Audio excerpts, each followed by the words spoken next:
ఒక్క నిమిషం. బాలమురళి కృష్ణ ఒకనొకప్పుడు అనసూయ అనే బయలుని వదిలేస్తా, నువ్వు సైడ్ వాయించు, నువ్వు హార్మోనియం వాయించు అన్నాడు. సీరియస్గా, యా సీరియస్నెస్. ఇంతమందికి నేను అబద్ధం ఆడతాను, మీకు కాల్స్తే అడగండి అతను. అంటే నేను చెప్పాను సైడ్ వాయించనయ్యా. నేను కాన్సెప్ట్స్ ఇచ్చుకుంటున్న మనిషిని నేను అంతా సైడ్ వాయించడానికి ఎలా పెడతాను? మ్యూజిక్ కంపోజ్ చేసుకుంటే నేను నా ఒరిజినాలిటీ నాది, సైడ్ వాయిద్యం వాయించినయ్యా అని చెప్పాను. జత బాలమురళి ఎంతటి వాడు, నేను పుస్తకంలో అదోటి అరీనా చటర్జీ గారికి వాయించినట్టే ఇతను ఇలా అన్న మాట, ఈ మాట సో వాల్యుబుల్, అది నేను పుస్తకంలో రాసుకున్నాను. కేస్కర్ నేను 1941 ఆల్ ఇండియా రేడియోలో ఫస్ట్ మ్యూజిక్ కంపోజర్. రజనీకాంతరావు గారు వీళ్ళందరికంటే ముందు దాన్ని ఫస్ట్ అసలు ఓపెనింగ్కి పాడింది అని 1938 అనర్కలి అనే నాటకం. మా నాన్నగారు రాసింది కాదు, ముద్దు కృష్ణ గారు రాశారు. దానికి పాటల అనర్కలిని నేను అప్పటికే మేము ఈ ప్లేబ్యాక్ సిస్టమ్ లాంటి ఒకటి రేడియోలో ఆరంభించామని చెప్పుకోవచ్చు. ప్రోజ్ చదివేది రేడియో భానుమతి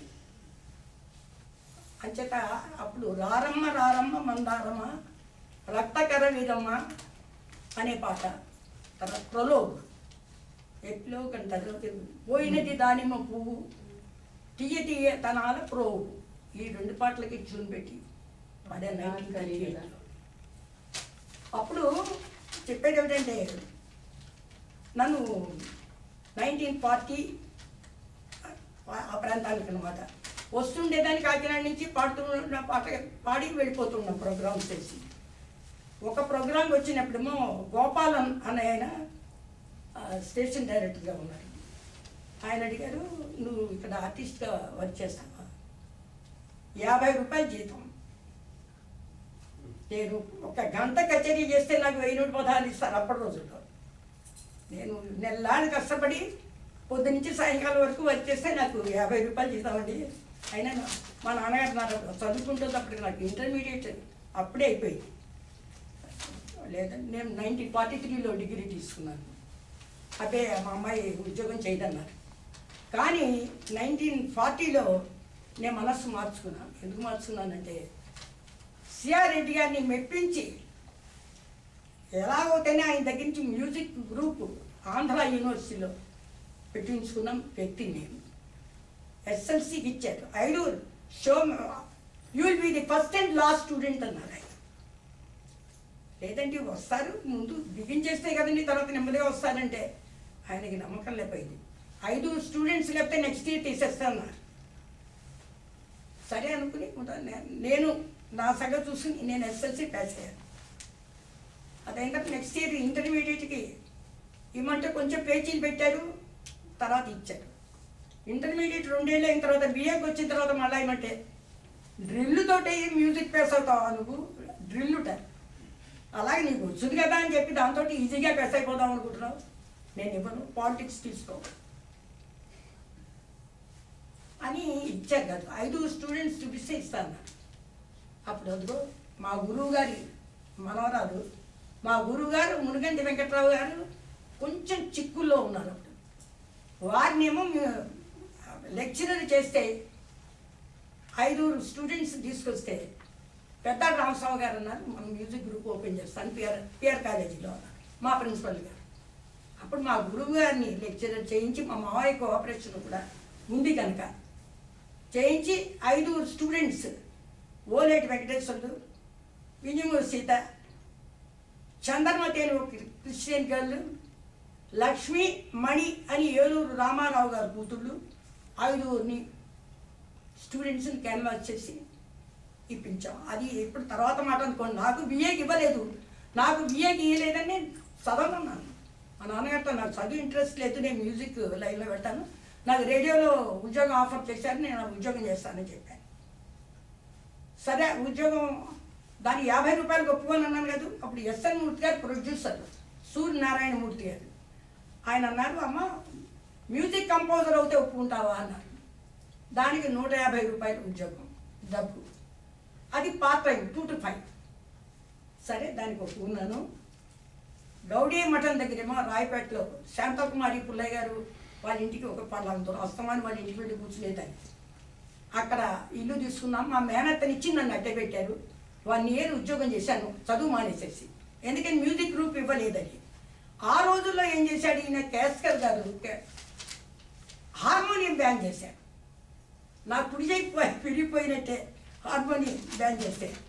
నాకు అది పక్కన పెట్టుకుంటే ఆ ట్యూన్స్ కంపోజ్ చేస్తుంటే నాతో సమవుజ్జీలుగా నేను నా హార్మోనియం కదిలేవాళ్ళం అనమాట.